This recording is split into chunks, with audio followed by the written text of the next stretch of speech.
Hey everyone, welcome back. This is Jordan Powell, president of the Jordan Powell Group and realtor here in Toronto. We're joined by fellow group member Aaron Bazaglo. Hey Aaron. Hey everyone, my name is Aaron. I am the VP of Client Support and the in-house mortgage expert.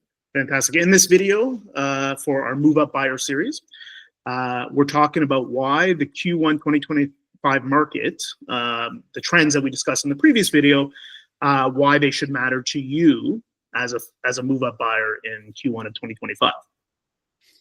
Nice. And so, Jordan, tell us, so why are the current inventory levels, frequency of sales, and price trends important to our viewers? Yeah, as a move-up buyer, you're both a buyer and a seller. So it's important to understand what the trends mean to each of those roles that you'll assume when you start the process of moving up. So as a seller, listing in Q1 2025 could result in a faster sale. Why? Well, the past 2 years have shown us that Q1 is an excellent time to sell, with motivated buyers and lower seller competition leading to quicker sales compared to the spring. There's also the potential for higher offers. So increasing buyer demand in lower inventory markets often results in competitive bidding, which can drive up the sale price of your home. So although inventory levels have been up over the past several months, December did see about 66% of new listings sell. So now we're heading into tighter market conditions. We're going to see more motivated buyers who have been sitting on the sideline, and this is going to help maximize your sale price. And of course, naturally, homes with standout features, homes with professional staging that has been prepared for the market, they're selling faster or closer to or even above their asking prices. And now as a buyer in this role, you'll have more negotiating power. So the market is still in its early recovery stages. You got those lower benchmark prices and fewer buyers in Q1 compared to the spring market. This can create better opportunities for you as a buyer, as a negotiator, and of course, better terms in your agreement. So everyone loves, of course, getting a great price on their purchase. And so if the market is competitive like it can be in the spring, it's harder to do that. With spring being more competitive, especially if inventory levels are low, it's harder to leverage previous benchmarks. And we're coming out of low benchmarks that we saw in a tough fall market. And so this can help you get a great price.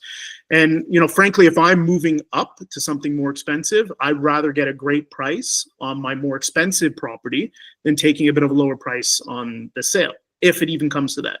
And you stand to make more money by negotiating a great price on your purchase than you typically would if you're selling higher in the same market on a lower valued sale. So for example, 10% off a $3 million property is $300,000 in savings, whereas 10% off of a $900,000 condo, for example, is only $90,000.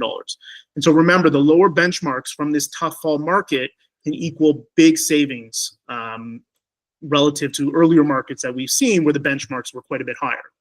It's also important to remember that it's only the overarching transaction that really matters as a move-up buyer seller.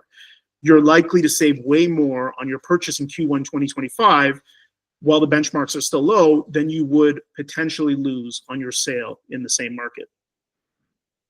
Jordan, you were explaining to me earlier that we're in interesting times.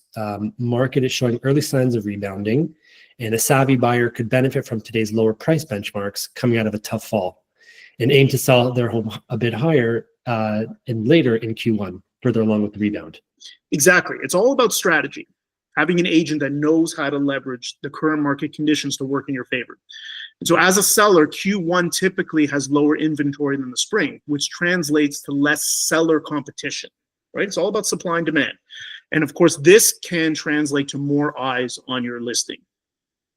Aaron, tell us, as our in-house financial expert and mortgage wizard, perhaps you could briefly discuss, there's been a lot of changes at the policy, at the government level, at the interest rate level. Perhaps you can talk about the recent mortgage reforms as well as the changing interest rate environment and how this might impact our clients' move up in Q1 of 2025. Yeah, absolutely. So now in effect, if a first-time home buyer wants to buy a property of over $1 million and wants to go up to 1.5 million, they can now put less than 20% down payment, which is a huge change for those that just did not have the ability to put the full 20% down. And secondly is if you're a first-time home buyer, you have the ability now to do a 30-year amortization, which basically allows you to qualify for a higher mortgage and to keep your mortgage payments more affordable. And moving to rates, we've seen some great rate cuts in 2024. There's more coming in 2025, but we're seeing signs that it's going to be starting to slow down, where I believe fixed rates are going to plateau somewhere around the 4% mark.